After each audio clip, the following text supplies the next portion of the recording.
이거는 뭐 의뢰하는 제 자기소개여서 의뢰했고요. 예, 이제 어젠다가 나오는데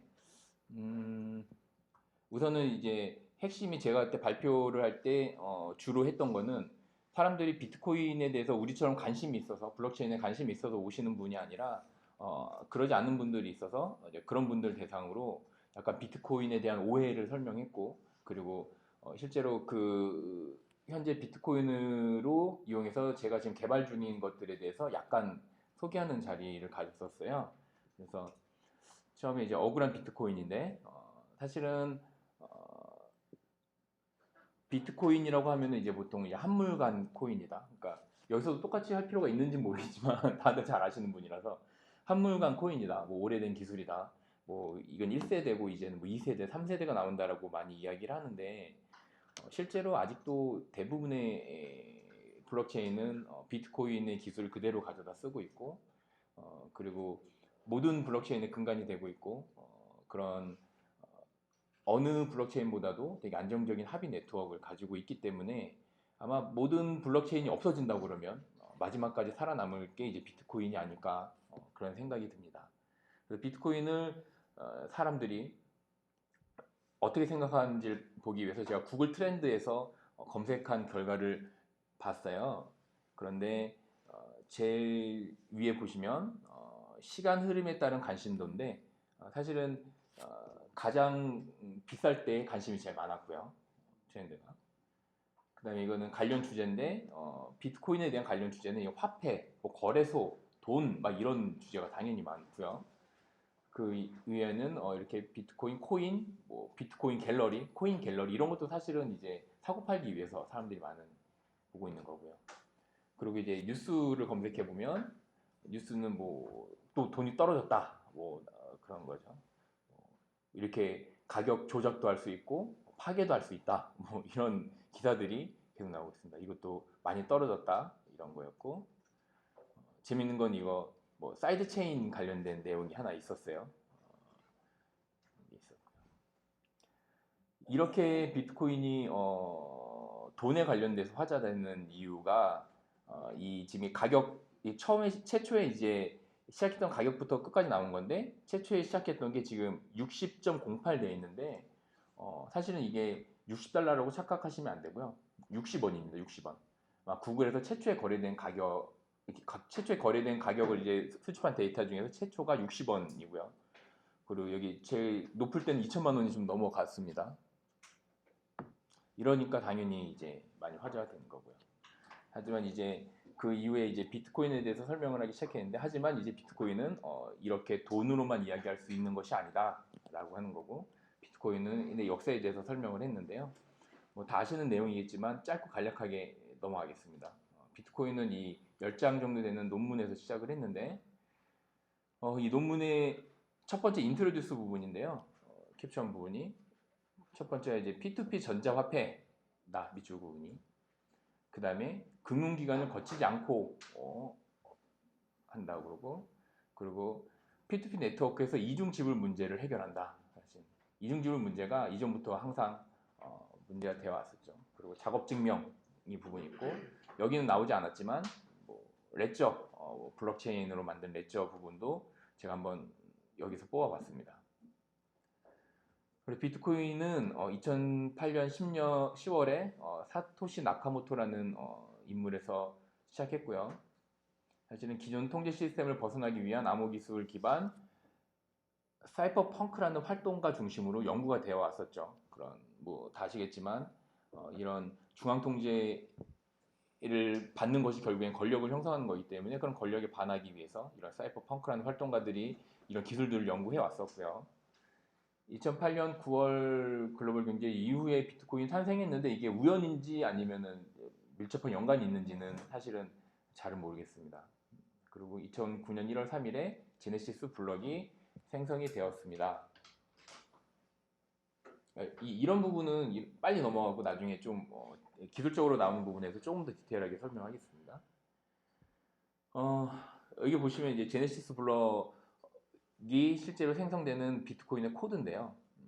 이 크레이트 제네시스 블럭은 이제 처음에 최초의 비트코인 노드가 실행을 할 때 블럭이 아무것도 없으면 사실 제네시스 블럭을 크리에이트하게 되어 있는데 거기서 보면은 PSG 타임스탬프가 이렇게 스트링 값으로 들어가고 있어요. 그래서 스트링 값으로 들어가는데 여기 스트링을 보면은 뒤에 뭐라고 써놨죠. 스트링이기 때문에 스트링이 이렇게 들어가 있는데 이 부분이 죄송합니다. 이 부분이 그 영국의 뭐 재무장관이 뭐 2차 금융 위기 뭐 금융 조정을 뭐 해야 된다 뭐 약간 그런가 베일아웃 구제 금융 해야 된다 그 결정해야 된다 막 그런 런던 타임즈의 일면 기사였죠. 그 부분이 써지는 걸 봐서 약간 또 관심이 관련이 밀접하게 있지 않을까 그렇게 이야기를 하고 있습니다. 사람들이 이제 보통 비트코인이라고 하면 사실은 내 지갑에 이제 코인이 있다라고 생각을 하고 지갑이라는 것 자체가 사실은 그 안에 돈을 넣고 빼는 거여서 사실 은행에 있는 계좌처럼 계좌에 있는 내 계좌 안에 돈이 들어있고 그렇게 생각을 하는데 실제로는 지갑에는 원래는 비트코인이 들어가지 않습니다. 그 내용인데요. 비트코인 블록은 이렇게 뭐 잘 아시겠지만 뭐 블록 단위로 만들어져 있고 프리비어스 블럭을 지칭하고 있죠. 이렇게 하고 있는데 이 블럭은 결국엔 트랜잭션들의 그러니까 유효한 트랜잭션들의 모임이 사실은 블럭인 거고요. 그 블럭 간에 이런 헤더를 해시함으로써 그 링크를 걸음으로써 조작할 수 없도록 이렇게 만들어내는 건데요. 사실 핵심은 제가 여기서 블럭을 소개하고 싶은 게 아니라 사실 트랜잭션을 소개하고 싶었습니다. 왜냐면 아까 첫 타이틀을 보셨겠지만 여기는 이제 비트코인에다가 메시지를 기록하는 방법. 사실은 우리뿐만 아니라 많은 사람들이 블록체인을 얘기할 때 블록체인은 어떤 데이터를 넣어서 할 거야. 블록체인은 어떤 데이터를 실어서 이거를 공유할 거야. 다 이런 말을 너무나 쉽게 이야기를 하는데 사실은 비트코인 안에 블록체인 안에다가 데이터를 저장하는 것 자체는 매우 어렵진 않지만 쉬운 일은 아니다라는 거를 좀 알려주고 싶었고 사실은 이더리움 얘기도 뒤에 잠깐 나오는데 이더리움 얘기는 좀 생략하겠습니다. 그래서 그 블록체인 안에다가 데이터를 넣기 위해서는 이런 트랜잭션 데이터 안에다가 집어넣어야 되는데 그래서 트랜잭션에 대해서 설명을 한 겁니다. 실제로 트랜잭션은 인풋과 아웃풋으로 구성되어 있고요. 죄송합니다. 그리고 인풋은 블록 내 트랜잭션의 아웃풋과 연결되어 있습니다. 그러니까 왜냐면 이게 커서가 안 보이니까 힘드네요. 인풋 데이터는 그 샵 3번 블록을 보시면 C가 D에게 송금한다를 보시면 이 인풋이 결국에는 1번 블록에 있는 아웃풋에 연결이 되어 있어요. 그러니까 그 인풋이라는 건 결국에는 이전에 아웃풋에 있는 거를 링크를 걸어서 아웃풋에 있는 잔액을 사용하겠다는 의미거든요. 그래서 1번에 있는 아웃풋을 3번에 있는 인풋이 사용했다라는 지금 말이고요. 그림이고요. 그리고 아웃풋에는 어드레스와 밸류가 지정됩니다. 그러니까 누구한테 얼마를 보낼 거야. 사실은 이런 데이터가 있어서 그 보낸 사람이 인풋으로 쓸 수 있는 거죠. 그렇게 한번 이렇게 사용된 것 이렇게 A가 C에게 송금을 했는데 샵 1번에 보시면 A가 C에게 송금을 했는데 송금을 한 스펜트가 결국엔 샵 3번이 사용을 했죠. 인풋으로. 그리고 샵 3번에 있는 아웃풋도 사실 누군가에게 사용이 됐습니다. 이렇게 돼 있는 거를 스펜트 하다고 표현을 하고요. 그리고 아무런 인풋도 사용하지 않은 것. 그러니까 아웃풋인데 이렇게 인풋이 아무도 사용하지 않은 것들은 unspent라고 이야기를 합니다. 그래서 이 unspent 돼 있는 것이 결국에는 UTXO라는 거고요. UTXO라는 거는 우리가 많이 이야기하고 있는 그런 용어기도 하죠. 그래서 이게 미사용 아웃풋을 사실은 UTXO라고 하고 UTXO 셋은 그러니까 그런데 이제 UTXO를 다 알아야지 잔액을 우리가 다 알 수 있고 이 UTXO에 있는 언스펜트된 비트코인의 개수를 모두 다 합치면 사실은 비트코인의 총 발행량이 될 텐데요. 이 잔액을 모두 다 검사하기 위해서는 모든 블럭에 있는 트랜잭션들을 다 매번 검사를 해야 되기 때문에 매우 시간이 오래 걸립니다. 그렇기 때문에 이 UTSO 셋은 T밸류 DB인 레벨 DB로 별도로 관리하고 있고요. 비트코인 노드에서 관리하고 있습니다. 잠깐 질문 좀. 예. 저번에 예전에도 한번 이제 비슷한 질문을 한번 한 적이 있는데 예. 이제 제일 궁금했던 게그 A의 잔액 있잖아요. 예. 그 A의 잔액을 알아내는데 물론 지금 좀 전에 얘기했듯이 모든 블록을 다 뒤지면 이제 시간이 걸리잖아요. 그렇죠. 그러면 빨리 알아내는 방법은 저 레벨 DB에 의해서 예. 그거를 알아낼 수 있는 건지 아니면 또 다른 방법이 또 있는 건지 그게 좀 궁금합니다. 사실은 좀 자세한 것도 정말 내부적인 구현체는 잘 모르겠지만 실제로 레벨 DB는 키밸류 쌍이에요. 키밸류 쌍이면은 키 값과 밸류가 있는데 UTXO가 결국에는 UTXO 그 키가 UTXO에 대한 그런 해시가 뭐가 있겠죠. 그 키를 가지고 이 밸류가 얼마고 그런 거 나오지 않을까요? 그러니까 UTXO 리스트들을 그대로 관리하는 거죠. 레벨 DB에서. 왜냐하면 예전에 초기 버전에서 레벨 DB가 없었다는 거죠. 그래서 제가 이제 좀 초반에 한번 어떻게 했을까 이제 레벨 DB는 이제 나중에 좀 들어갔는데 그때 당시에 그럼 저걸 어떻게 관리했을까 이제 그게 좀 제일 궁금해지더라고요. 블록이 작아서.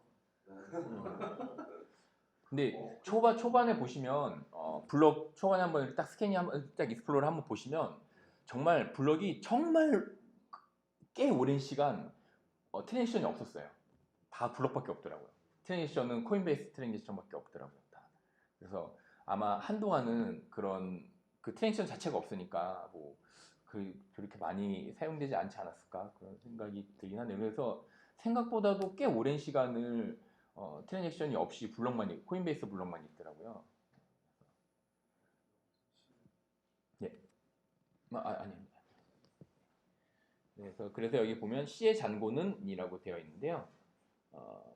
C의 잔고는 결국에는 이제 A가 C로 송금 보냈고 B가 C에게 송금을 했는데 이 아웃풋에 있는 언스펜트들을 다 모으면 사실은 C의 잔고가 되겠죠. 그래서 말하고 싶은 건 월렛은 사실은 키를 관리하는 것이지 내가 내 금액이 잔고가 얼마다라고 관리하는 것은 아니에요. 사실은 키를 관리하는 거고 그 키에 매칭되어 있는 UTXO들이 내 잔액이 다 합친 게 사실은 이제 내 비트코인의 가격이겠죠. 그래서 결국엔 비트코인은 지갑에 없고 좀 어려운 말이 나와요. 제가 앞에 한 말이긴 한데 트랜잭션의 아웃풋 중에서 어떠한 인풋도 참조하지 않고 이게 UTXO죠. 그러니까 이 지갑이 없고 UTXO이고 나의 주소를 가리키는 아웃풋 밸류의 합이다. 그러니까 아까 쉽게 말하면 나를 가리키고 있는 UTXO들의 밸류를 다 합치면 사실 나의 잔고가 되는. 이게 사실 좀 어렵죠. 그리고 사실은 이 물음표가 사실은 그것도 있지만 그럼 어떻게 하면은 그 UTXO가 내 것인지를 증명할 수 있느냐? 사실은 그거에 대한 물음표를 사실은 기록을 했어요. 그래서 UTXO를 사용할 수 있는 인풋은 어떻게 증명하지? 그러니까 UTXO는 사실 누군가에게 보냈는데 내가 C한테 보냈다고 다 했는데 C가 C인 걸 어떻게 증명하냐? 사실은 그 내용이거든요. C가 C를 증명하는 건 그래서 이제 거기서 이제 암호화 쪽이 나오게 되겠죠. 그래서 UTXO 소유 증명 부분인데요.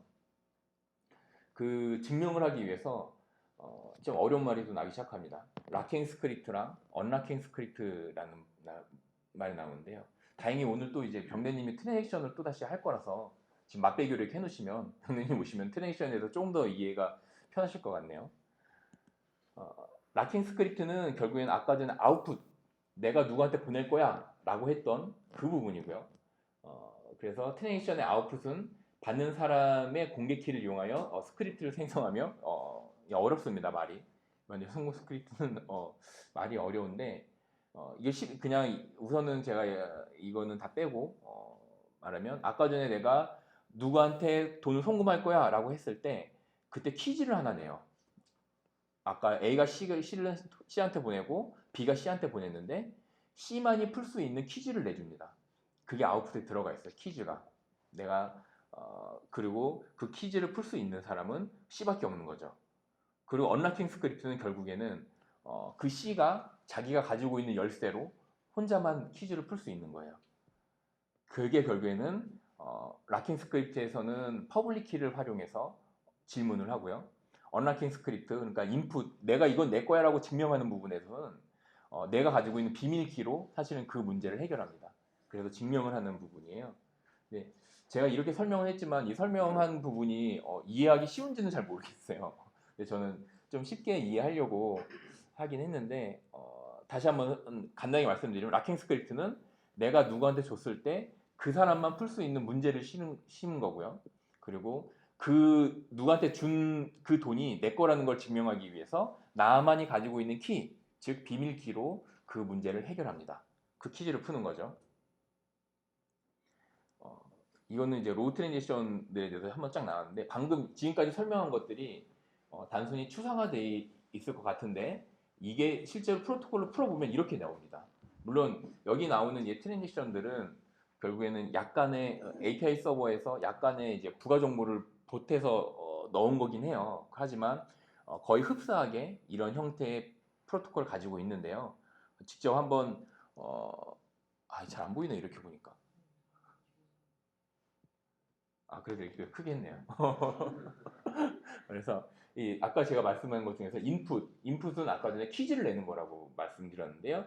이 퀴즈가 결국에는 제일 마지막에 있는 이거는 이제 이전 아웃풋, 이 인풋이라는 게 아까 퀴즈를 내는 거라는 게 아니죠. 죄송합니다. 인풋은 퀴즈를 내면 그 퀴즈를 문제를 푸는 거죠. 그래서 내 거야. 내 돈이 맞아라고 문제를 푸는 게 인풋인데 이 PREV, 프리브 아웃풋이라고 되어 있는 게 결국에는 내가 어떤 퀴즈의 문제를 풀 거냐, 어떤 UTX를 사용할 거냐, 사실은 이런 정보고요. 이 이전 아웃풋 정보에 보시면 그리고 있고 밑에 보면 스크립트가 있는데 이게 락킹 스크립트, 즉 답을 내는 겁니다. 그 이전 아웃풋 정보가 사실은 내게 맞아, 나한테 보낸 거야 라고 증명하기 위해서 밑에 락킹 스크립트를 제시를 하는 건데요. 이걸 좀 더 자세히 풀어봤습니다. 이전 아웃풋에서 퀴즈를 냈는데 퀴즈가 어떻게 돼 있냐면 이런 형태로 돼 있어요. OP, DUP, OP 해시 160 이거는 이제 약간의 쉘 스크립트랑 비슷하게 약간의 이제 프로그래밍 되어 있는 건데요. 결국에는 가운데 있는 76C2, 7B 이 부분이 결국에는 퀴즈입니다. 퀴즈고 정확히는 퍼블릭 키 해시인데요. 퍼블릭 키 해시 값을 놓고 퀴즈를 내고 그 다음에 이 락킹 스크립트 죄송합니다. 그리고 여기 이 스크립트가 락킹 스크립트가 이 답을 해결하는 거죠. 이 답을 푸는 답입니다. 그리고 아웃풋은 아까 전에 뭐 앞에서 프리비어스 아웃풋을 보셨겠지만 이거는 이쪽 아웃풋을 보시면 아까 설명한 것처럼 스크립트가 락킹 또 문제를 내는 거죠. 자, 이 문제를 푸는 사람이 주인이야라고 락킹 스크립트를 하는 거고 이 락킹 스크립트도 풀면 이렇게 만들어집니다. 똑같죠. 그리고 이 스크립트를 참조해서 내 거야라고 증명하는 언락킹 스크립트, 그러니까 답을 할 수 있는 사람이 이 돈을 쓸 수 있는 겁니다. 밸류가 지금 424774 되어 있는데요. 이게 08개를 빼야 되니까 0.4 정도 되나요? 되는 것 같아요. 그 정도 비트코인을 내가 사용할 수 있게 되는 거죠. 우선은 기본적으로 이제 트랜지션의 형태가 이런 식으로 되어 있고 어떻게 이제 전송하는지에 대해서 간단하게 설명을 했습니다. 그리고 비트코인은 그럼 어디다 쓰는 거야? 라고 하는데 사실은 비트코인은 그냥 거래소에서 돈 주고 팔고 쌀 때 사서 비싸게 팔면 돈 버는 거고 이제 그런 거죠. 비트코인은 뭘 할 수 있는데 그 거래소에서 거래할 수 있습니다. 현재는. 하지만 이제 다른 것들도 할 수 있어요. 존재 증명이라는 게 있는데 proof of existence인데 결국에 문서의 해시값을 구하고 해시값을 아까 트랜지션 아웃풋 스크립트에 남깁니다. 아웃풋 스크립트는 아까 전에 퀴즈라고 그랬거든요. 제가 퀴즈라고 설명했는데 그 퀴즈 안에다가 정확히는 퍼블릭 키 해시 부분에다가 이 문서의 해시값을 저장해 놓는 거죠. 그런 식으로 프로토콜 레이어에서 블록체인에 남아있는 트랜잭션 그 데이터 안에다가 이 특정한 값을 기록하는 겁니다. 그리고 나중에 해시의 정보는 사실은 그 안에서 불변하고 있으므로 그 문서가 그 당시에 만들었던 문서가 동일한 건지 검증해낼 수 있습니다. 실제로 이거 있는 서비스고요. 매우 저렴하게 이용할 수 있습니다. 근데 약간 기능적인 것만 검증하는 수준이지 실제로 어떤 서비스는 못 되고 있어요. 그리고 앞에 보면 또 몇 가지 또 있어요. 사용된 예가 있는데 그런 예들을 설명하려면 너무 또 복잡하게 들어와서 우선 대표적인 것만 이야기를 했고요. 조금 더 나간다면 이제 패깅이나 사이드 체인 같은 거를 활용한 또 방법이 있는데 결국에는 패깅과 사이드 체인 같은 경우도 트랜잭션 안에다가 뭔가 특정한 데이터를 남김으로써 사실은 다른 체인과의 연결고리를 만들어내는 것들입니다. 근데 여러 가지 다양한 형태의 사이드 체인이 있는데 그 중에서 제가 대표적인 거는 옴니 레이어라는 프로토콜이 있고요. 옴니 프로토콜을 사용해서 이렇게 옴니 레이어를 뭐 구성하는 것 같아요. 근데 이거는 비트코인 기반의 코인을 별도로 생성해내는 그런 플랫폼인데 대표적인 게 USDT, USD 테더라고 많이 이야기를 하는데 USDT 코인이 결국엔 비트코인 옴니 레이어를 이용해서 비트코인을 활용해서 별도의 코인을 만듭니다. USDT 같은 경우는 뭐 1달러를 무슨 뭐 보증하고 뭐 약간 이런 게 있는데 좀 논란이 있는 코인이긴 한데 어쨌든 일이 뭐 보안적으로나 뭔가 기술적으로 문제 없이 계속해서 잘 돌아오고 있습니다. 예, 이제 본격적으로 이제 블록체인에 기록을 남기는 방법에 대해서 한번 설명을 해보겠습니다. 앞에서 지금 다 했어요, 사실은.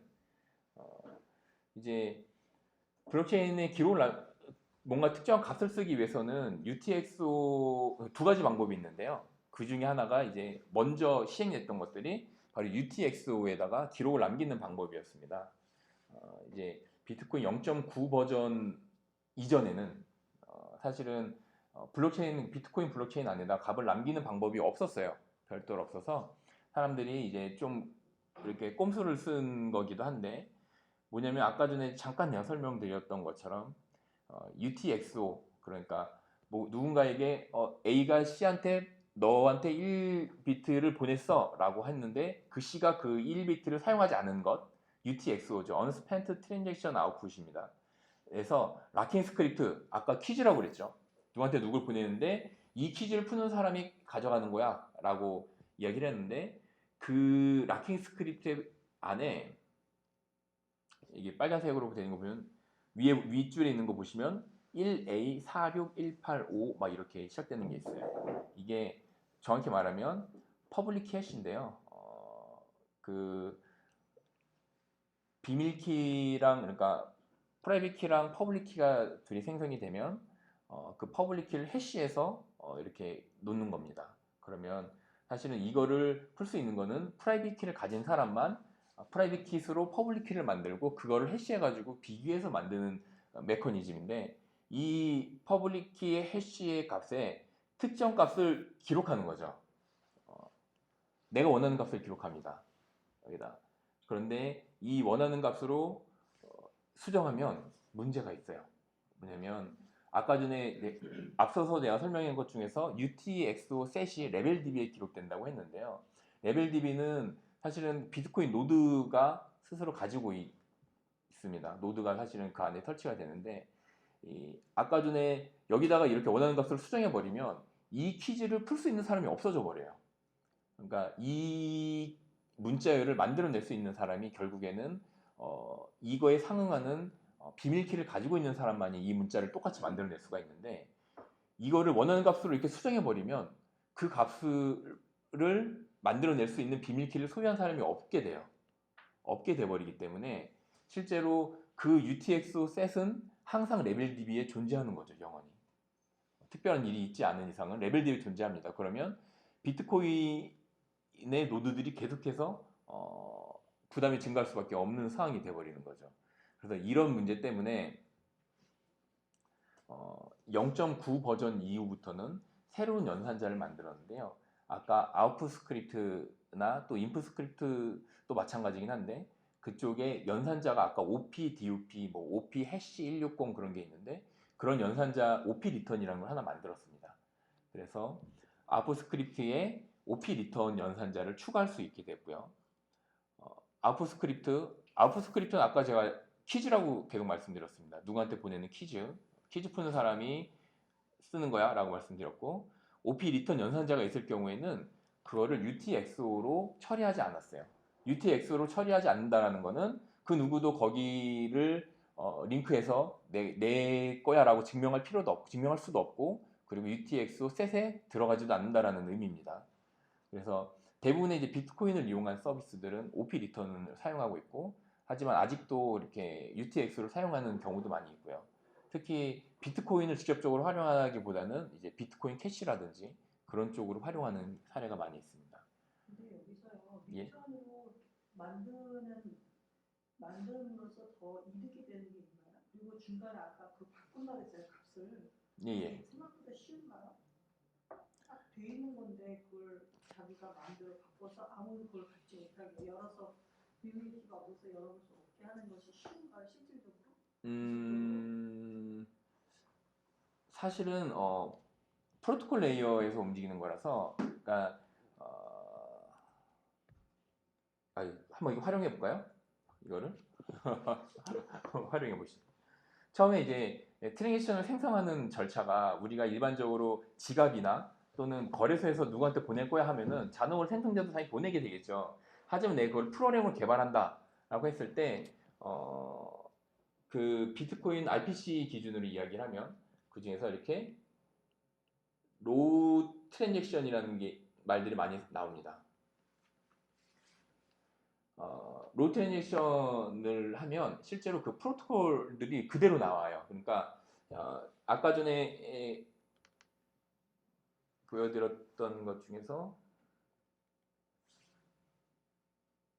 이런 프로토콜인데 실제로 여기 나오는 이렇게 아웃풋해서 이렇게 나오잖아요. 이 이전으로 가보면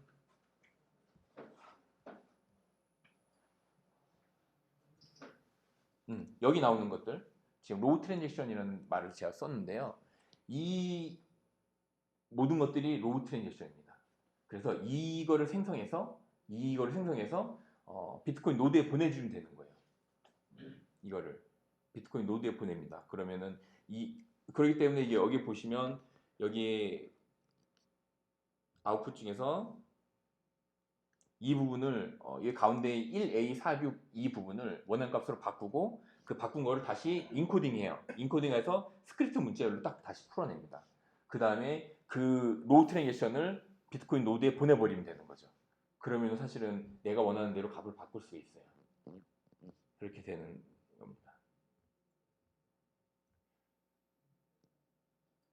그러면 자기가 일단 트랜잭션을 일단 하나 만들어 놓고 자기 걸 바꾸는 거지 다른 사람 걸 바꾸는 건 아니에요. 그렇죠. 네. 그러니까. 근데 그렇게 함으로써 이득은 뭐예요? 제가 바꾸고 싶어서 지금 그렇게 한 거고 어쨌든 자기 걸 자기가 바꿀 수 있다. 자기 걸 자기가 바꾸는데 이중으로 지불할 수도 있고 용도는 그럴 수도 있는 거 아니에요? 맘만 먹으면. 제가 들은 걸로 예상해서 보면 지금 이제 제가 3비트코인 있어요. 이거를 이제 원래는 다른 사람 보일 때 B한테 3비트코인을 가잖아요. 근데 B에서 가져온 정보가 사실은 그 원래 프라이빗 키를 후불키로 바꾼 걸 가지고 보내잖아요. 같이 그러니까 보내는 사람, 받는 사람 해가지고 보내는데 이 받는 사람에서 가져오는 키 자체를 아까 그 뭐였죠? 아까 문서 보안이라고 있었는데 그 데이터를 가지고 해싱을 해서 하나의 키를 만드는 거예요. 그러니까 그 키는 지금 존재하지 않아요. 실제로 돈 받을 사람. 근데 이게 말이에요. 예, 저기 보니까 요 밑에 비트코인 얼마 뭐 이렇게 있는 것 같은데 이게 쓰는 돈이 지금 몇인데 거래를 하나 만드는 거죠. 그걸 그 받는 쪽에. 그렇게 되면 그 실제로 받는 쪽에 데이터를 가지고 만든 퍼블릭 키가 어떤 인증 수단으로 사용될 수 있다는 거예요. 여기서 있죠. 뭐 문서를 가지고 해시키를 만들었다. 그게 실제로 내가 비트코인 3을 써서 하나의 트랜잭션 인증받아서 블록체인 안에 넣어놓으면 그 데이터는 보존되는 거죠. 그러니까 누가 나중에 뒤져봐도 이거를 바꿀 수 없는 거죠. 그러면 아까 이 어떤 특정한 문서를 가지고 만든 퍼블릭키 자체가 이 문서는 인증할 수 있다. 그러니까 적용된 문서니까 뭐 위조되지 않았다는 걸 증명할 수 있다. 뭐 이런 정도 쓰지 않을까 싶어요. 네, 우선은 그러니까 비트코인 블록체인에 남긴다는 거는 결국에는 이제 위조될 수 없다라는 거. 그러니까 사실은 비트코인 그러니까 아까 전에 제가 블록체인이 사라져도 제일 마지막까지 남아 있을 거고 아마 많은 사람들이 예상하기에는 인터넷이 살아있는 한 비트코인은 살아있을 거다라고 많이 얘기를 하는데요. 그렇기 때문에 이제 거의 영구불변하게 특정한 값을 기록할 수 있다라는 거고요. 그런 것들이 이제 단순 저는 이제 메시지를 남기는 걸 했지만 아까 마침 말씀하신 대로 문서에 대한 정보를 남긴다면 사실은 우리 둘이서 우리가 여기서 문서를 딱 계약서를 쓰고 그리고 계약서에 쓴 거에 대해서 이 문서를 해시화를 해서 해시화된 그 특정한 값을 비트코인에다 기록을 해 놓으면 그 비트코인에 기록된 TXID를 예를 들어 문서에 찍어놨어요. 도장에 TXID가 딱 찍혔어요. 나중에 그 TXID를 검사해 보면 이 문서에 대한 해시값이 나올 거고 실제로 이 문서에 대한 해시를 계산해 보면 이게 정말 유효한 문서인지 이렇게 알 수가 있도록 할 수 있는 거죠.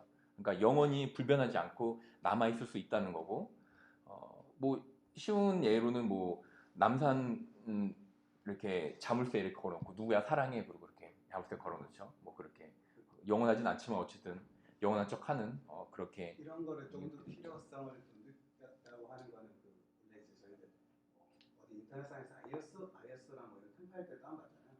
그러면 이제 MD5에서 TXT를 같이 내려주거든요. 그거를 가지고 이 파일이 위조되지 않았다 이런 것들 검증할 때 쓰이거든요.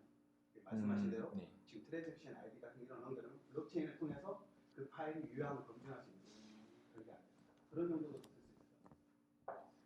우선 그리고 또 이제 UTXO랑 지금 OP 리턴에 대해서 아까 여쭤보셨잖아요. 그러니까 UTXO에다 쓰면 아까 말씀드린 레벨 DB에다 계속해서 쌓이기 때문에 그거를 비트코인 노드들이 계속해서 가지고 있어야 되는데 사실은 불필요한 UTXO가 계속해서 쌓이는 부분이기 때문에 그 비트코인 노드들이 이걸 보관해야 되는 게 비용이 사실은 전체적인 비용이 사실은 증가할 수밖에 없어요.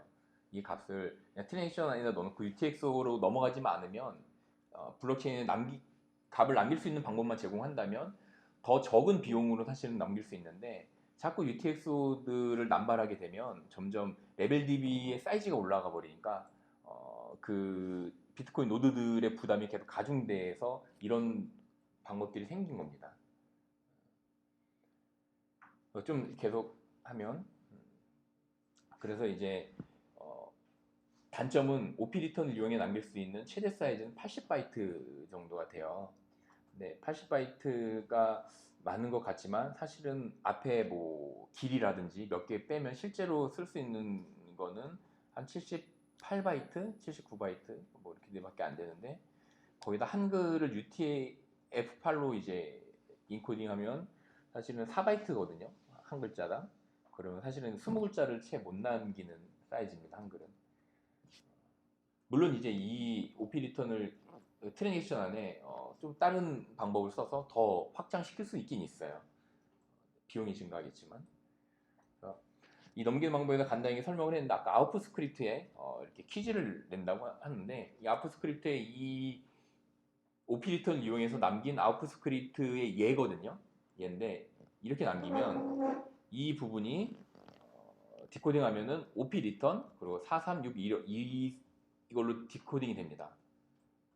그리고 이 OP 리턴 뒤에 오는 이 문자열을 다시 디코딩하면 이렇게 쉐니어스라는 이런 문자열이 되게 돼요. 그래서 실제로 특정한 메시지를 여기다 글을 남길 수가 있는 거죠.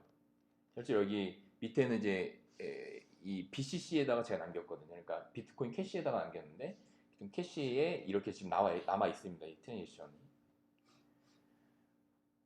그래서 근데 이제 사실은 생각보다 되게 어렵죠. 원래 블록체인에다가 데이터를 남기는 게 되게 쉬운 것처럼 사람들이 많이 이야기를 하는데 막 지금까지 트랜지션의 개념과 블록과 트랜지션의 개념, 인풋과 아웃풋, 뭐 연산자까지 막 계속 나옵니다.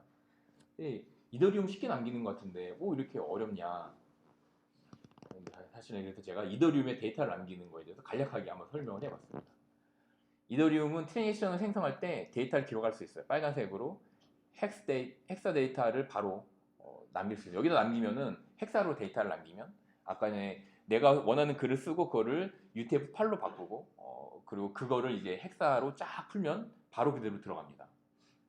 누가 어떻게 송금을 할 때 얘는 0 이더를 송금할 수도 있어요. 네. UTXO는 비트코인의 UTXO는 0을 송금하면 안 되거든요. 무조건 밸류가 있어야 돼요. 그래서 밸류가 있어야 되는데 이더리움은 밸류가 제로여도 사실은 트랜지션이 일으키는 게 가능하고요. 여기 안에 데이터만 쓰면 바로 저장이 가능합니다.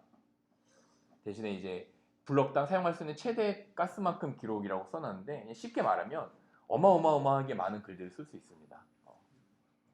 그리고 스마트 컨트랙트를 통해서도 데이터를 저장할 수 있고요. 이더리움은 그래서 훨씬 편리하게 많은 데이터를 저장할 수 있죠. 하지만 이 값들은 블록체인에 남는 값이 아닙니다. 엄밀히 말하면. 이더리움으로 데이터를 쓰는 건 블록체인에 남는 건 아니고요. 이더리움의 트랜잭션도 당연히 블록체인에 저장이 되는데 문제는 다른 아까 데이터 이런 값들은 블록체인이 아니라 EVM에 저장이 돼요. 그거는 이더리움 버추얼 머신이라고 해서 이더리움 노드가 가지고 있는 저장인데 실제로 블록체인에는 아까 그 데이터에 대한 정보가 아예 없는 건 아니고요. 그 데이터 즉 상태 정보를 검증할 수 있는 머클 루트를 가지고 있습니다. 그리고 계정 잔고는 상태 정보로 관리하고 있습니다. UTXO가 없다. 사실 이 내용은 좀 더 쉽게 이야기하면 여기 보시면 밑에 이렇게 트리가 막 있잖아요. 이 트리 하나하나가 전부 다 어떻게 보면은 데이터들이에요. 데이터 값들이 저장되어 있는 거고 그리고 그 데이터 중에 하나가 이 어카운트 100 이렇게 있잖아요. 그 계정에 대한 어카운트 계정에 대한 이더리움의 개수도 얼마큼 밸런스도 같이 저장이 돼요. 상태 정보에. 그리고 이 상태 정보들을 두 개를 해시한 거를 또다시 해시한 걸 또다시 해시하고 이렇게 쭉 해시를 계속 트리 구조를 따라서 딱 가면 이 스테이트 루트라는 게 딱 나옵니다. 이 스테이트 루트에 결국에 머클트리 루트가 있어서 밑에 상태 정보가 조작이 되면 사실은 바로 알 수가 있죠. 조작된지 아닌지. 하지만 조작이 되었는지 안 되었는지는 알 수 있지만 이 값이 무엇인지는 알 수 없어요. 그래서 이거를 이더리움 정보는 롱텀하다고 이야기를 많이 하고요. 비트코인 정보는 퍼머넌트하다고 이야기를 합니다. 그러면 이더리움은 그럼 이 상태 정보를 그럼 날아갈 수 있느냐? 그러진 않을 거죠. 당연히 그러진 않을 텐데 롱텀이라고 하는 이유는 갑자기 어느 날 이더리움이 확 모든 메커니즘을 싹 다 바꿔서 더 이상 우리는 EVM에 상태 정보를 저장하지 않겠다라고 만약에 애들이 선언해버리거나 그럴 리는 당연히 없겠지만 그럴 수 있다라는 거죠. 코드의 수정으로 인해서 이 모든 상태 값들은 날아갈 수 있어요. 날아갈 여지가 분명히 있습니다. 하지만 여지는 없겠지만 어쨌든 가능하죠. 팔섭을 한 시나리오인데 실제로 비트코인은 개발자들이 아무리 자기 마음대로 하더라도 절대로 이전의 데이터를 날릴 수가 없어요. 그러니까 이더리움은 날릴 수 있지만 비트코인 날릴 수가 없죠. 그래서 롱텀하다고 퍼머넌트하다고 이야기를 하고 있고요. 이런 것들이 약간 의미적으로도 좀 다른 의미를 가지고 있지 않을까 그런 생각이 듭니다.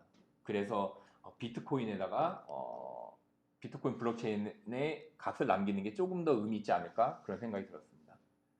이거는 개발한 내용인데요. 실제로 이제 그 메시지 하는 걸 개발하기 위해서 했던 내용을 간단하게 적었는데 간단하게 설명하겠습니다. 처음에 이제 실제로 비트코인 트랜잭션 중에서 이제 OP 리턴을 사용하고 있는 트랜잭션들이 있는지를 계속해서 조사를 했어요. 계속 검증하고 검색하고 했던 거고 그리고 또 그거는 이제 제가 노드를 직접 만드는 게 아니라 그런 블록체인 인포라든지 이런 API들을 통해서 그런 것들 계속 조사했고요. 파이썬을 간단하게 만들었습니다.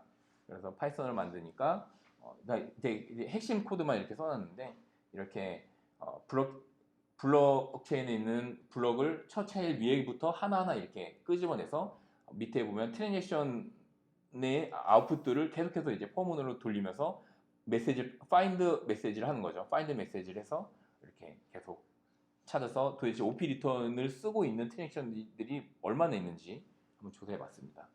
했더니 이런 데이터들이 막 나오기 시작하죠. 눈으로 볼 수 없는 데이터들이었던 거죠. 그래서 OP 리턴들의 패턴을 조사하고 실제로 우리가 알아볼 수 없는 걸 사용하는 부분들에 대해서는 다 제거하고, 여기 보시면 일반적인 메시지를 보내는 건 6A가 OP 리턴 연산자의 약어거든요. 그래서 뒤에 랭스하고 값이 나오는데 이런 패턴을 가지고 UTF-8로 인코딩, 디코딩이 가능한 프로토콜만 뽑아가지고 만들었습니다. 그리고 이런 것들을 제하고, 이거는 이제 이미 서비스들 다 뺄 거 다 빼고 이제 패턴 조회했던 거였고, 그리고 딱 했더 봤더니 이런 값들이 나오기 시작했어요. 뭐 just for fun 이런 내용도 나오고, 밑에 알 수 없는 해시 값들도 막 나오고, 이런 것들이 나오기 시작했습니다. 그런데 메인넷을 썼더니 속도가 엄청 느린 거예요. 정말 장난 아니게 느리죠. 왜냐면 이게 블록당 TX가 한 3,000개 정도 있고, 지금 여기 3,146개인데 그거를 매번 다 검색해야 되고, 속도도 느리고, 그 외부 API를 이용하니까 더 느리고요. 수수료도 비싸죠, 메인넷을 이용하면. 그래서 이제 테스트넷을 이용하기로 했어요. 그래서 어차피 블록체인 인포 SDK를 이용했는데 이렇게 베이스 URL만 테스트넷으로 바꿔가지고 바로 이제 금방 이제 적용했습니다. 그랬더니 블록당 트랜지션 개수도 매우 적고, 기본적으로 API 속도가 훨씬 빠르더라고요, 메인넷보다. 그래서 속도가 훨씬 빨라졌어요. 그래서 잘됐다. 그래서 이제 했는데, 이제 내가 트랜지션을 이제 메시지를 남기려고 이제 하려면 나한테도 코인이 있어야 되거든요. 테스트넷에 코인이 있어야 돼서 코인을 어떻게 할까 하다가 채굴 하기로 했습니다. 내가 직접 노드를 만들어서 채굴하는데, 그 RPC 명령 중에서 generate라는 명령을 쓰면 채굴이 가능하고, 그걸로 내가 보상을 받을 수 있어서 만만하게 보고 채굴을 해서 했는데, 그리고 채굴하기 위해서 노드를 설치했는데, 이렇게 노드 설치하니까 잘 돼요. 제가 보시면은 도커로 이제 비트코인 코어를 설치했는데, 이 명령이 결국엔 도커로 이제 노드를 설치하는 명령을 다 쓴 거거든요. 그러니까 하나, 둘, 셋, 넷, 4개 명령으로 사실은 테스트넷 비트코인을 설치했습니다. 아주 간단하게.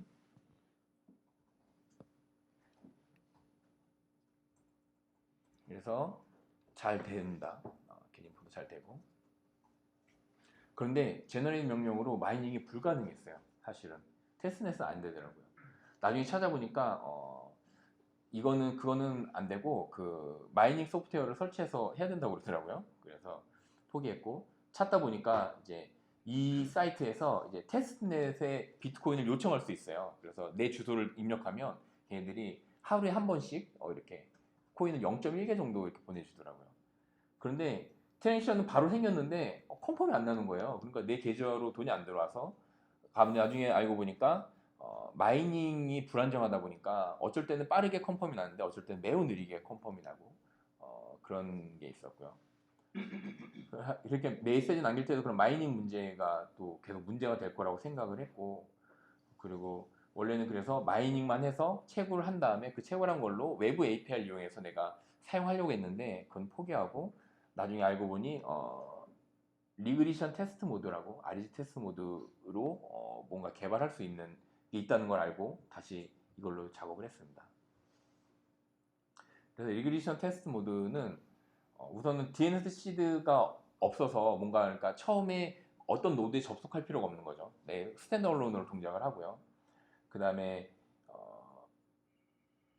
그리고 디피컬트가 매우 낮아서 그냥 채굴하면 바로바로 채굴이 되는 아주 좋은 모드였고, 개발하기 좋고요. 그리고 파이썬에서 이제 보통 채할 때 파이썬에서 그 비트코인 노드 리그레션 테스트 모드로 RPC로 접속해서 내 명령을 날려서 개발했지만, 실제로 뭔가 좀 더 확장성을 위해서 그리고 또 RPC가 아니라 API로 REST API를 사용하기 위해서 인사이트 API라는 거를 설치해서 사용을 했습니다. 그런데 인사이트 API가 결국에는 비트코인 RPC를 한번 랩핑해가지고 좀 더 API화, REST API화 해주는 건데요. 근데 얘가 사용하는 비트코인 코어를 설치를 해야 되는데 그 코어 버전이 비트코인 0.12 버전이에요. 지금 0.17까지 나왔는데, 이 차이가 뭐냐면 그 중간에 되게 큰 변화가 하나 있는데, 그게 세그윈 모드가, 세그윗이 0.16 버전인가 그때 나와서 어쩔 수 없이 그 이후 버전을 사용하게 됐습니다. 그래서 인사이트 API는 포기하고 그냥 그래 RPC로 직접 다이렉트로 붙어서 개발하는 걸로 결정하고 참고로 이제 리그레이션 테스트 모드는 RPC 포트는 18443을 사용하고 있습니다. 리그레이션 테스트 모드를 실행하는 도커 명령이에요. 아주 그냥 간단하게 훅 끝납니다. 시간도 엄청 빨라요. 그러니까 테스트넷은 설치하면은 그 싱크를 맞춰야 되거든요. 싱크 맞추는데 저희 회사 인터넷이 한 500메가 정도 되는데 한 싱크 맞추면은 한 1시간 가까이 걸렸던 것 같아요. 그리고 용량이 한 10몇 기가 정도 되는 것 같더라고요. 네. 리그레이션 테스트 모드는 이제 딱 제네시스 블럭만 딱 생성되어 있어요. 0번 블럭만 있고 실제로 이게 리그레이션 테스트 모드에서 마이닝을 하려면 RPC 명령으로 메소드에 제너레이트 하고 몇 개 하면 이렇게 쫙 바로 블럭이 다 생성이 되는 겁니다. 10개 블럭 생성 바로 됐고요. 그럼 10개 블럭이 생성이 됐는데 그러면은 보상이 50개씩이면은 사실은 500개가 사실 나한테 보상이 와야 되는데 사실은 바로 쓸 수 없었어요. 왜냐면 백컨펌 이후에 사용이 가능하거든요. 그래서 그러니까 채굴로에서 보상받은 코인은 백컨펌 이후에 그 UTX를 사용할 수 있어서 사실 어쩔 수 없이 이게 제너레이트 100개를 다시 또 했습니다. 그러니까 이 밑에 코드는 비트코인 안에 있는 이 코드거든요. 근데 이렇게 코인베이스에 이렇게 100개까지는 안 되고 밑에 이제 그거를 막는 부분 잠깐 참고로 이렇게 썼습니다. 그래서 그 아까 내가 미리 짜놓은 프로그램은 아까 전에 블록체인 인포 API를 사용했는데 그거를 RPC를 사용하도록 수정을 했고요. 뭐 이런 라이브러리를 썼고 실제로 이렇게 RPC 접속하는 부분을 이렇게 코드를 짰다 이런 내용이었습니다. 이제 거기는 이제 아무래도 개발자들 위주여서 이런 걸로 좀 흥미를 돋구려고 했는데 그래서 실제로 이전에 이렇게 블록체인 인포 API를 사용해서 한 부분을 이렇게 RPC로 바꿨고 이 get 블럭 하는 부분은 이렇게 또 바꿨고 그 메시지를 어펜드하는 부분은 또 이렇게 그러니까 뭐냐면 앞에는 이제 클래스 베이스로 이제 뭔가 메소드로 접근을 하는데 뒤에 부분은 딕셔너리 베이스로 이제 뭔가 접근하는 그런 방식으로 바뀌었다 이런 내용을 담고 있습니다. 그리고 다시 이제 트랜잭션을 일으켜서 메시지를 기록하는 부분으로 예. 처음에는 블록체인 인포로 하시다가 예. 지금은 퍼블릭 블록체인 쓰신 거고 지금 테스트 하시는 건 프라이빗 그렇죠. 리그레이션 모드니까 프라이빗이라기보다는 스탠더론이죠. 개발. 예. 실제로 근데 아까 말씀하신 대로 쭉 틀에 들어가가지고 결과 끝까지는 다 확인을 못 해보신 거죠. 시간이 얼마나 걸리는지 궁금했어요. 어떤 결과? 처음에 아까 이제 그 제일 위에 이제 트랜잭션부터 쭉 다 뒤지셨잖아요. 예예예. OP 리턴 그걸 다 뒤지시기 위해서 쭉 뒤지고 내려가서 또 뒤지고 막 계속 다. 그렇죠. 어차피 그냥 프로그램 짜놔서 그때 그 코드가 뭐냐면 딱 놔두면 블록부터 계속 검사해가지고 그래서 시간을 계속 확인하셨는지 해서 전체 양이 어느 정도 되는지. 아니 전부 다는 확인 안 했어요. 어느 일정 부분 하다가 말았고 그래서 내가 아까 전에 초창기에 많은 부분은 블럭만 있고 트랜지션 없다라고 말씀드렸잖아요. 그게 아까 이렇게 트랜지션을 계속 뒤지다 보니까 막 이렇게 나중에 없고 막 그러더라고요. 그거를 보면서 내가 사실은 얼마나 심적으로 많이 흔들렸겠습니까? 이때만 내가 비트코인 샀어도 이게 그래서 쭉 뒤지면서 그래서 자 이제 트랜지션을 남긴다는 건 메시지를 다시 남기는 트랜지션을 남기겠다고 지금 한 건데요. 그러니까 외부 API를 이제 로우 트랜지션인데 아까 그 프로토콜 안에다가 내가 원하는 메시지를 심기 위해선 그냥 트랜지션 데이터가 아니라 로우 트랜지션 실제로 로우 트랜지션이라는 거는 비트코인 노드들 간에 움직이는 프로토콜을 만들기 위해서 내가 프로토콜을 만들어주는 거거든요. 만들어주는데 이 트랜지션 생성할 때 보통 외부 API를 사용하면 비밀키를 요구하는 경우들이 있어요. 비밀키도 함께 포함해서 있는데 그런 게 절대 사용 금지고요. 비밀키를 사용하는 게 아니라 아까 로우 트랜잭션에 들어가는 스크립트를 나의 비밀키를 이용해서 스크립트를 만드는 거죠. 사이닝을 해서 같이 로우 트랜잭션을 보내야 되는 부분이고요. 나는 가끔 사람들이 이렇게 혼란스러워하시는 부분이 있어서 썼습니다. 그래서 이 로우 트랜잭션을 하는 절차들에서 나오는 건데요. 처음에 로우 트랜잭션 형태를 생성하는 부분이 있어요. 그러니까 템플릿처럼 뭔가 딱 틀을 가져올 수가 있는데 그거는 이제 비트코인 RPC 명령입니다.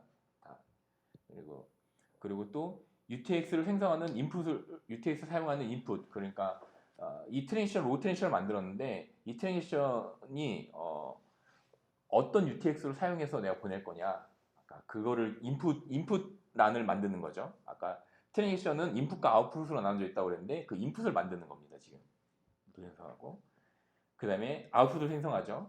아웃풋을 할 때는 OP 리턴 연산자를 이용해서 아까 6A로 시작한다고 했는데 그걸 이용해서 메시지를 새로 만드는 겁니다. 아웃풋 하나를 생성하고, 그리고 그 로우 트랜지션을 사이닝 한번 하고, 사이닝은 결국에는 생성한 인풋들 안에 사이닝한 데이터를 이렇게 다시 넣는 거거든요. 이렇게 한 다음에 샌드를 하면 됩니다. 이 절차로 사실은 트랜지션을 일으킵니다. 그리고 이거는 뭐 간단하게 설명을 하면 거기 발표할 때는 따로 설명을 안 했는데 아웃풋 생성할 때 UTXO 잔액에서 트랜지션 피를 제외한 나머지는 자신의 지갑으로 송금해야 함인데요. 이게 뭐냐면 아웃풋이 있으면 아웃풋에 있는 UTXO를 내가 사용을 했는데 UTXO가 1짜리인데 내가 송금을 0.1만 했다.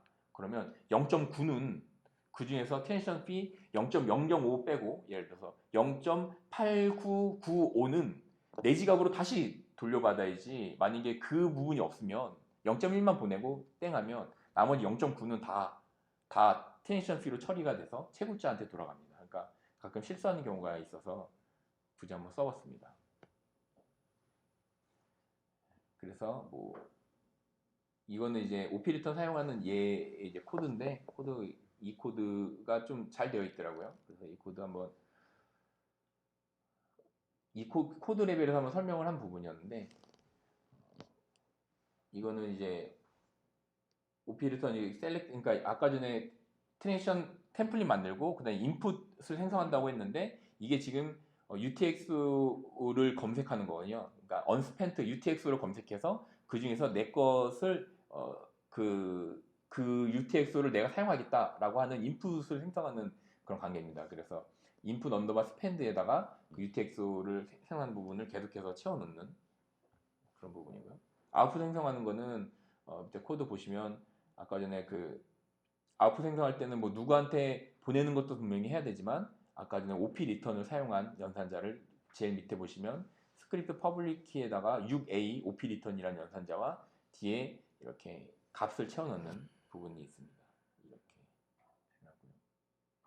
그리고 이제 사이닝하고 보내는 부분은 코드가 실제로 이렇게 이 친구들은 구현했는데 실제로 알고리즘으로 구현한 게 아니라 비트코인에 있는 RPC 명령을 이용해서 구현했어요. 그러니까 비트코인 코어에 이미 다 구현이 되어 있기 때문에 데이터를 싣고 그 다음에 비트코인 RPC를 호출하면 그냥 바로 다 처리가 되어 있습니다. 그래서 굳이 알고리즘을 알 필요가 없죠. 내 비트코인 노드를 사용한다면. GCP인데 이제 내가 이렇게 거의 30분 발표했는데 한 25분을 이 내용만 얘기하고, 그다음에 GCP 얘기는 사실은 쿠버네티스에 대해서 간단히 했더니 사람들이 눈이 잠깐 반짝반짝 하더라고요. 쿠버네티스가 사실 도커 매니징 툴인데 사실 요즘 좀 핫하거든요. 예, 그래서 이제 이런 쿠버네티스 간단하게 설명을 하고, 그다음에 실제로 이 만든 아키텍처를 이렇게 구성을 했는데 만들고 있다라고 이야기를 하고 이렇게 만들구나. 그래서 프론트엔드랑 백엔드를 도커랑 묶고 이렇게 레디스랑 DB를 넣고 뭐 비트코인 코어를 넣고 이렇게 서로 연결해서 이걸 쿠버네티스로 관리하겠다, 약간 이렇게 설명을 했었습니다. 그래서 이제 데모 보여줬는데 이 데모는 좀 옛날 거고요. 네, 그래서 데모를 오늘 데모 하나 만들어 놓은 게 있어서 그거 보여드리려고. 보시면 여기서 만들어진 게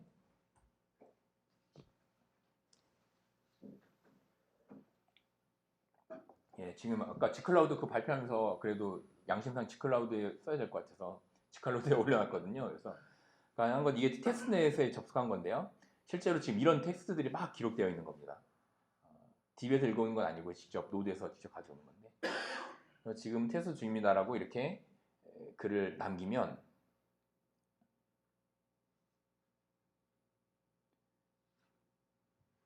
이렇게 주소가 나옵니다. 그리고 이 주소로 0.00025 비트를 송금하면 되는데 아직은 송금 안 했으니까 이렇게 페이먼트가 필요하다고 이렇게 메시지가 나오고 있고요.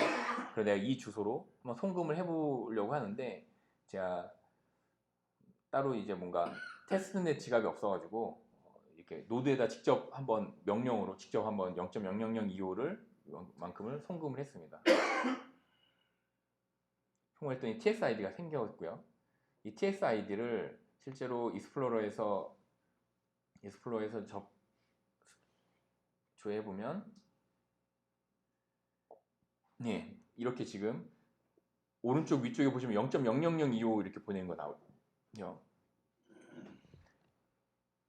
왼쪽에 인풋, 오른쪽엔 아웃풋 이렇게 되어 있고 그래서 이제 컨펌이 됐습니다. 블럭이 만들어졌어요. 물론 많은 동영상을 잘랐습니다 이미. 그래서 빨리 만들어진 거고요. 만들어진 다음에 컨티뉴를 누르면 자 실제로 TX가 생기는데 페이먼트는 완료됐고 그러면 이 메시지를 사용하는 TX가 다시 생성된 거예요. 그러면 이제 기다리면 그 메시지를 담은 TX가 블록화되면 여기 안에 나오겠죠. 이거는 제가 전에 남기는 거여서 안녕하세요 대문 중입니다는 전에 남긴 거고요.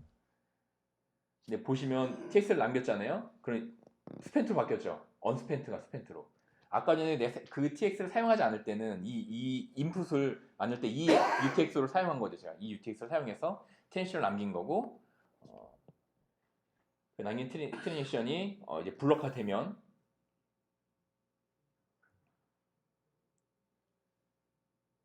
자 지금 테스트 중입니다. 반갑습니다. 라고 이제 기록이 남게 됩니다.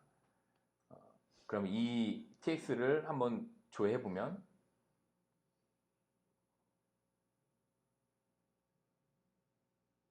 네, 이렇게 인풋과 아웃풋이 나오고 아웃풋 스크립트에서 보시면 이렇게 지금 테스트 중입니다. 반갑습니다. 라는 게 디코딩에서 익스플로러에서도 보이게 됩니다. 이 내용이 실제로 이제 블록체인 안에 기록된 모습을 한번 봤고요. 그리고 발표는 여기까지였습니다. 감사합니다. 네.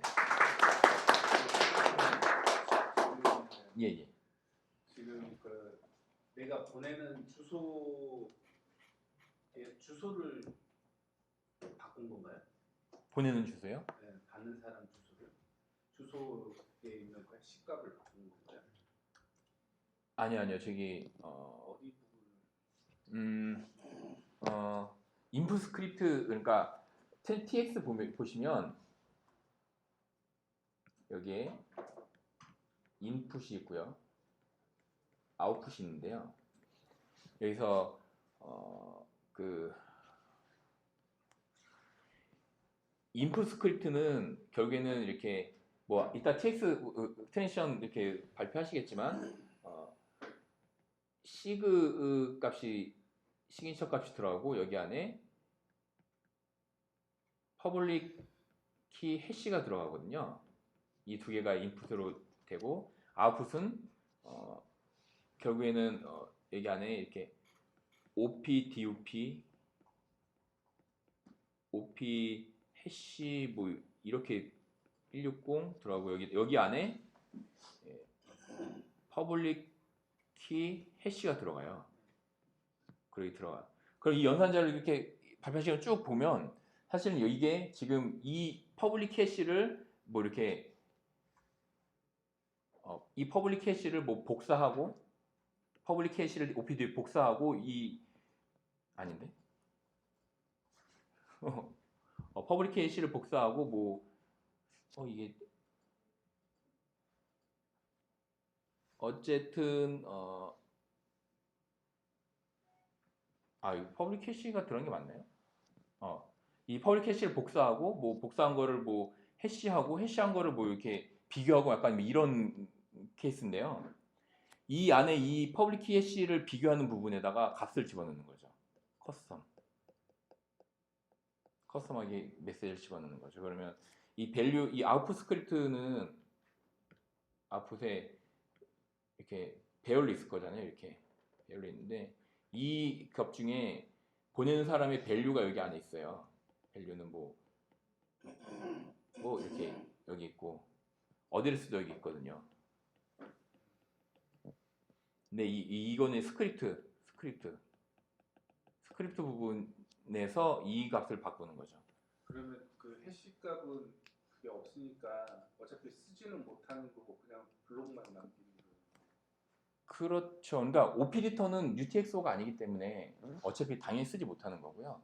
아까 전에 남긴 방법 중에서 UTXO에 기록하는 방법이 이 퍼블릭 해시에다 남기는 건데 이건 UTXO이기 때문에 못 쓰는 거죠.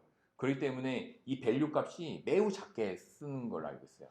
그러니까 0.000025 막 이런 식으로 엄청 작게 최소한으로 쓰고 그러니까 비용도 많이 들죠. 근데 여기다가 OP 리턴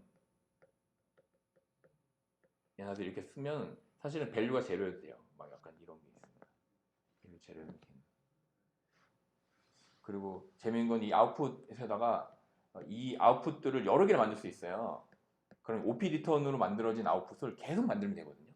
계속 만들면 그러면 그 길이를 다 합치면 그 문자들을 합치면 사실 좀 장문의 글을 쓸 수 있게 되죠. 비싸서 그러죠.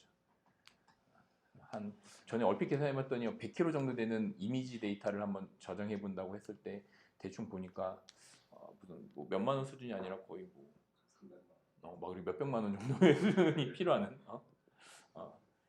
그랬었습니다. 고생 많이 했습니다. 예, 수고하셨습니다. 진짜 그냥 10분만 쉬었다가